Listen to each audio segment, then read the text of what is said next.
There's a lot going on in and around Omaha, and there's one great place to keep track of all of it. metroQUARTERLY, the magazine, is recognizing 5 VIPs. Sure, they're important, but in this case, the I stands for inspirational. Van Dieve is one of the people recognized in this current issue. Publisher Andee Hoig is here as well. It's nice to see you. And nice Van, to see welcome you. to the show. Thank you very much, Mary. Okay, Andee, you are really proud of this May issue. I am very proud of this issue. And part of the reason why are these 5 profiles within. Why did you select Van for one of them? You know, first of all, I have known Van for probably 20 years, if not more. And just watching his, not just his real estate career, which I think a lot of people know him for, but also his charitable activities. And he's got some great stories going way back, but he cares about the community. He's so involved. You're very inspiring. Van, Well, I think that's a great point that Thank people do you. see your name on real estate signs and they feel Yeah. like that's what you do. And you still do that, right? To some extent. You know, You're still involved? Yes, I sold Deeb Realty in 2009, but I stayed in the business. I have That's a right. small little boutique company with 3 employees, me, myself, and I. Well-oiled machine. Yes. But then you spend the rest of your time doing what? Speaking. I really enjoy speaking to companies, to large corporations as big as Union Pacific, or companies as small as 3 people. What do you talk to them about? The fundamentals of becoming better. I feel like my purpose in life is to help people reach their goals, create their disciplines, and find their passions in life. And I feel like that's my calling, is to help people bring those out. Van, I got to tell you, just last night at the dinner table, my husband and I were talking about better. And it struck me, better is in the eye of the beholder. I mean, I had like this beauty is sort of moment, but in my mind, like, better is that definition of the person who holds it. Yes. So for you, what is better? What was that journey like? Well, for me, I was very fortunate to pick a career in 1983 of selling real estate, and I became addicted. So I was very fortunate. It was one of those where each morning I would wake up and I couldn't wait to go to work every day. And I feel the same way now in my speaking career. But I think finding your passion, it doesn't happen right away all the time. It takes time. You have to try things and see what is exciting to you. But at the same time, you've got risks, and some people feel like I'm not at a place in life where I can even take that risk. I want to, but what about my kids? What about making ends meet? What do you say to people who feel like the Well, real world is an obstacle to reaching those goals? Fear keeps people from going after their dreams. It's the fear that keeps you. But what I tell entrepreneurs is, keep the job that's feeding your family.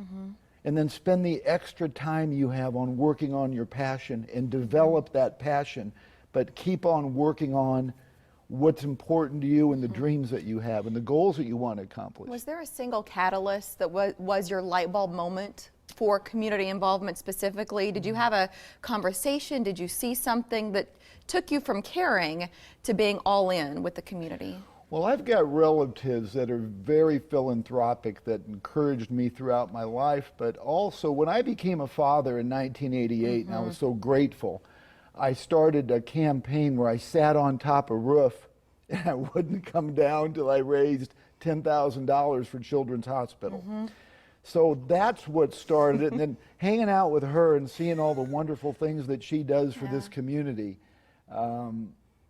It encourages people. You know, she encourages people to want to be better. Well, and it's funny you say that, because even though Andee's been doing this for 25 years now, even you have shared with us that this Mad 25 campaign has sharpened your focus, that it's not just about going to some of the fundraisers and covering the events, but you've started to connect to the causes in a way that you hadn't before. You know, and I think with Mad 25, because going to the fundraisers events, and these are specific events involving a physical activity, which my desire to be in shape and getting physically fit. Because it's your 50th birthday. It's my 50th birthday, and I'm happy to say that, but that was kind of the driving force behind this. But what I've realized is, as I attend these events and go to these events, here we are at the Heart Association, or the American Heart Association Walk, I'm loving the people that go to these events in the morning. It's completely different energy a completely different experience than the galas and the things in the evening, which are equally as, they're important. Yeah. But I'm having so much fun. I think there was a one walk that I feel like I saw it in your eyes where it changed, and that was the suicide prevention walk, where you met some people who really changed your life and your perspective. So what event is coming up next? You got a couple. We've got a couple. I mean, we've got plenty, but in the next couple weeks, so on Saturday, the Wear Yellow walk ride is going on, and that's at the Sac Museum. So are you riding or walking? I'm walking, running. I'm not riding. I'm not ready to do a 25-mile. You know what? The word I use is rolking. It rolls right off the tongue. and then I'll run a little and then cool walk word. a lot. I love it. Walk a lot. Yeah. And then the next weekend on the 21st, the Canine Bark and Walk for Cancer. So that's Leap for a Cure. So everything is tied back to a charity. And again, it's it's getting me out there moving, and it's so much fun.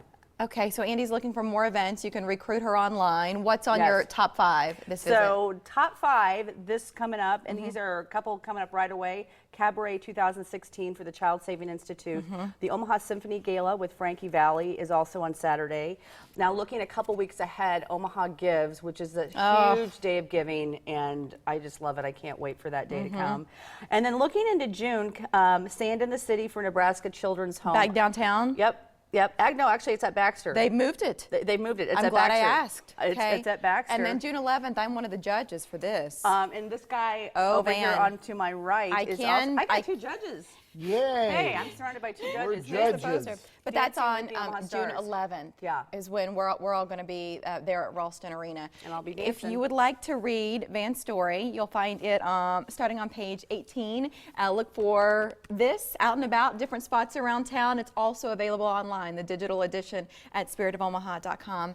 Thank you, Van. Thank Great you, to Mary. see you. Thank and you. Andee, always a pleasure. Thanks. We'll This see was you again great. real soon. Thanks. Okay, thank you. Well,